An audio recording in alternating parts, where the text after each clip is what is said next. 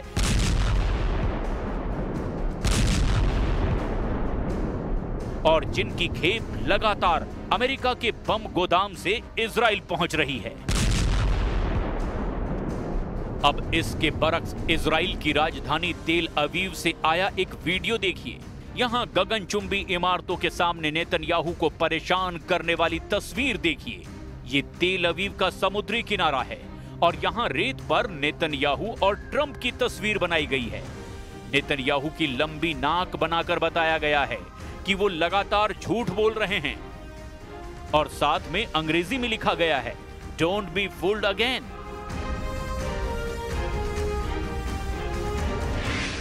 यानी फिर से मूर्ख ना बनो, ये मैसेज ट्रंप के लिए है। इसके मायने हैं कि जब नेतन्याहू व्हाइट हाउस में ट्रंप से मिलेंगे तो ट्रंप नेतन्याहू की बातों में ना आए और फौरन गाजा पर इजराइल की बमबारी बंद कराएं और बंधकों की रिहाई का रास्ता साफ हो। यही इजराइल में बड़ी तादाद में लोगों की मांग है जो रोजाना इजरायली शहरों की सड़कों पर निकलकर प्रदर्शन कर रहे हैं।